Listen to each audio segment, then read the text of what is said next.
안녕하세요, 원더엑스입니다. 지난 시간에 면접 준비에 대해서 들어가기 직전까지를 설명했어요.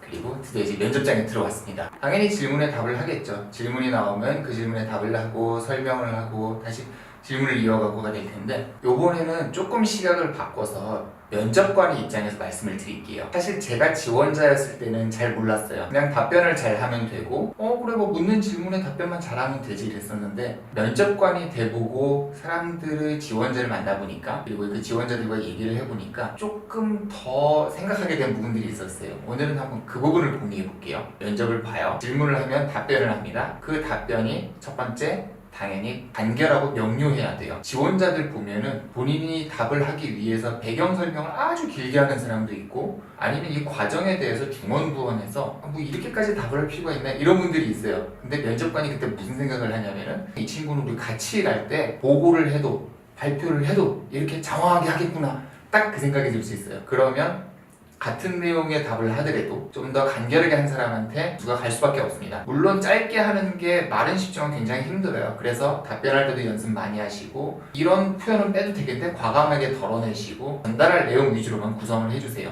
쉬운 얘기지만 생각보다 많은 지원자들이 놓치고 들어오는 부분입니다. 면접을 볼 때 두 번째예요.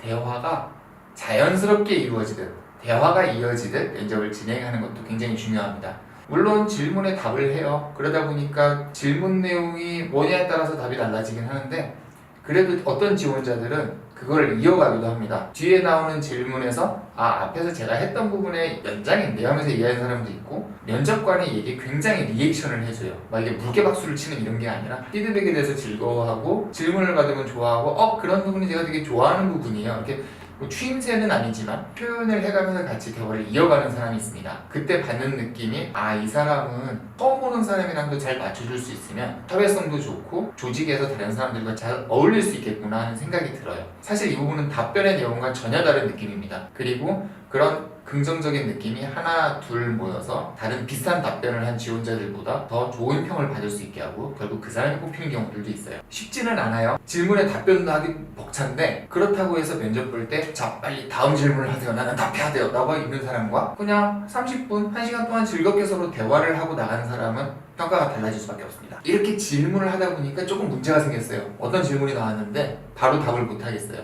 이게 인생관을 묻는 질문이 되기도 하고, 아니면 이 질문에 뭔가 노림수가 있나 생각을 하기도 해요. 그래서 고민될 때는 잠깐, 적어도 5초에서 10초 정도 잠깐 생각을 하고 답변을 하는 편이 낫습니다. 어떤 분들은 급한 마음에 그냥 바로 입부터 열고 답을 하는데, 그렇게 해서 잘못하는 경우보다는 차라리 5초 정도, 10초 정도 잠깐 생각하고 답하시는 게 나아요. 면접에서의 5초의 침묵은 굉장히 길게 느껴집니다. 하지만 그냥 답해서 망하는 쪽보다는 생각하고 답해서 성공하는 쪽을 택하시는 게 낫습니다. 네 번째요. 제가 접했던 지원자들 중에 생각보다 많은 사람들이 중간에 본인의 캐릭터를 규정합니다. 예를 들면 면접을 하다가 사실 제가 뭐가 잘못됐다고 하면 못 참는 성격이에요 얘기하거나, 저는 제가 한다고 하면 무조건 하는 사람입니다. 별로 도움이 안 되는 부분이 될 수도 있고, 오히려 이 사람이 조금 고집이 센가 이런 느낌을 주기도 해요. 심지어는 사실은 제가 굉장히 밝은 사람이에요, 제가 굉장히 낙천적이거든요, 이런 얘기를 하는 사람도 있는데, 면접의 특성상 그런 부분은 면접관이 판단을 합니다. 만약에 면접관이 판단을 했는데 반대의 얘기가 나왔다? 그러면 오히려 이 사람은 신뢰할 수 없겠네? 거짓말하는 거 아닌가? 이런 생각까지 줘요. 그래서 만약에 무의식적이라도 자기에 대해서 캐릭터를 매기거나 스스로의 가치 판단을 하는 발언을 하는 분들이라면, 이런 부분은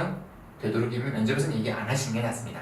마지막, 혼자 면접하는 경우도 있지만 같이 두세 명 또는 너댓 명이 같이 있는 경우도 있어요. 그래서 어떤 사람 경우에는 면접을 하면 순서대로 돌아가면서 답을 하는데, 자기 차례 아니면 완전히 딴짓하거나 심지어 옆에 사람의 발언을 비하하거나 복해하면서 답을 하는 사람들도 있습니다. 옆에 있는 사람들도 면접관이라고 생각을 해주세요. 왜냐하면 이 사람들한테 어떻게 대하냐가 면접관이 봤을 때는 나중에 우리 팀에서 어떻게 일할까, 우리 조직에서 어떻게 일할까 모습을 보여주게 됩니다. 그 자리에서 다른 사람 답에 다 귀 기울여주고 긍정하고 이어서 답해주고 하는 사람들이 있는 반면, 유아 독존으로 본인 얘기만 하는 사람도 있고, 심지어는 다른 사람을 공격해가면서 본인 답을 하는 사람도 있어요. 저는 저 부분에 대해서 굉장히 다르게 생각하는데요, 물론 그렇게 얘기할 수 있는데, 이게 누적되면 면접관의 입장에서도 그렇게 좋은 시그널은 받기가 어렵습니다. 5개의 얘기를 말씀드렸어요. 사실 연관성도 없고 어떤 부분은 동의 못하실 수도 있어요. 하지만 적어도 제가 면접관으로 들어갔었고 제 주위에서 같이 면접했던 사람들은 나중에 이런 얘기로 같이 평을 했던 적도 있었고 실제로 영향도 미칠 겁니다. 사소하긴 하지만 중요한 부분이니까 같이 한번 신경 쓰시면 좋을 것 같아요. 오늘 얘기는 여기서 마치겠습니다. 기분 좋은 하루 보내세요.